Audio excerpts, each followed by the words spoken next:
Hey guys, it's Godbars here, the self-proclaimed hip-hop historian, and this is the 68th episode of my series where I grab a vinyl from my collection, talk about why I love it, what influence it had, and what its place is in the grand scheme of hip-hop. Today I'm going to do something a little bit different by doing a modern rapper who actually came out in the 90s and really made a name for themselves then. While this technically applies to Butterfly of Diggable Planets as well, I covered his work in Shabazz Palaces, and for that project, he basically completely reinvented himself as an artist and personally. With Ghostface, while he's evolved and grown over the years, it's unlikely anyone who's familiar with his 2010s output isn't also aware of Iron Man, Bulletproof Wallets, or his role in either of the first two Wu-Tang albums.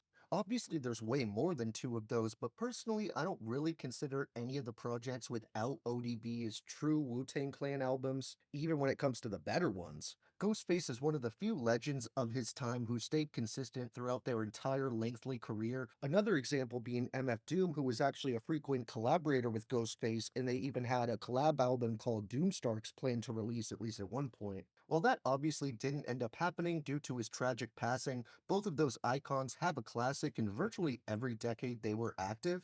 With Ghostface, he had all his legendary 90s output, both in groups and solo, as well as Supreme Clientele and Fish Scale in the 2000s, and even in the last decade, he had his 12 Reasons to Die series with Adrian Young, as well as his collaboration here with jazz outfit Bad Bad Not Good.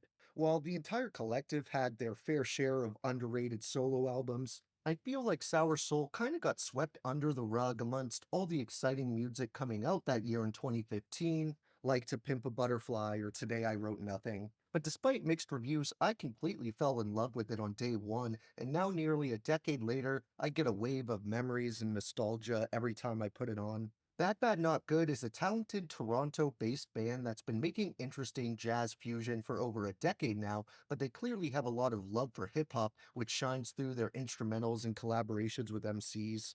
I first really became familiar with the trio throughout their second and third BB&G albums, which you definitely need to give a listen, especially if you're a fan of jazz and modern artists like Kamasi Washington. I think a reason they stick out is they aren't just recording a jam session and later going, oh, maybe Ghostface would like these. It feels more like they specifically composed hip hop beats. A lot of the sounds and styles used are built around loops that aren't dissimilar from the type of flips RZA may do. The only difference is instead of the drum machines and sampling, everything is done with live instrumentation. But by using their instruments to simulate a rap beat, you get a rich and full sound that still has a hip hop feel. And their jazzy, soulful aesthetic here is the perfect backdrop for Ghostface and his luscious but grimy raps. While he may not necessarily be at his lyrical prime here, Ghost hasn't remotely lost his touch for witty and imaginative bars. One example is on the title track, with the first set of lines that start off the entire project being, yo, cleanse me, claim me of the sour soul I'm vicious,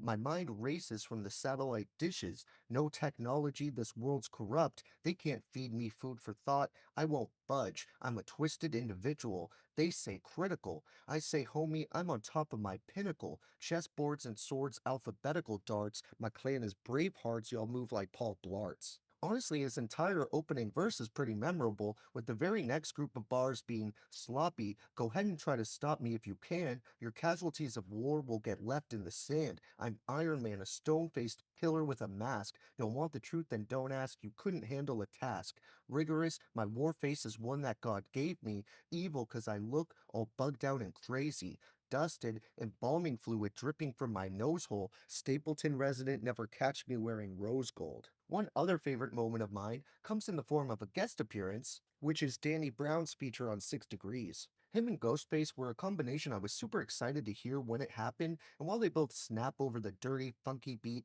the most memorable bar of this track for me comes from Danny, specifically this hilarious and descriptive part about his friend blocking the TV, where he leads up to it with, both hands crusty, need a little lotion. That shit don't matter when I mix the color ocean. Smoking on potent, goons bagging up in the living room, blocking the flat screen while I'm watching Juice. Move your big ass head, my favorite part on. Q and the DJ battle. Move or I'll scratch you. 95s from 95s on the coffee table. Got them selling dimes, still shiny as a nickel. Honestly, even if it's due to nostalgia, there isn't a feature on Sour Soul I don't absolutely love, half of which I already mentioned with Danny Brown and Doom, but the other two are just as necessary. One being the talented Chicago rapper Tree, and the other being Elzai of Slum Village, who I've never once heard a guest appearance from where he doesn't put in 100%. There's also a few fully instrumental tracks that help break the pace up a bit and further assist the LP in standing apart from its contemporaries. For this one, the honorable mentions I want to shout out before my main favorites would be 6 Degrees, Gun Showers, Mind Playing Tricks, Street Knowledge, Ray Gun, and Experience. My top 3 songs overall would personally have to be the title track, Nuggets of Wisdom, and Food. Thank you for watching my 68th video. Next time we're going to cover another old school MC who saw a revival in the 2010s, but this time it's actually two MCs who had both done more than well enough already in the 90s, but they didn't actually meet until the 2010s. So tune in to see that one, and if you enjoyed, be sure to like, subscribe, and let me know what your favorite moments off of this meeting of minds are. Don't forget to have a great day, and I'll see you next time, okay? All right.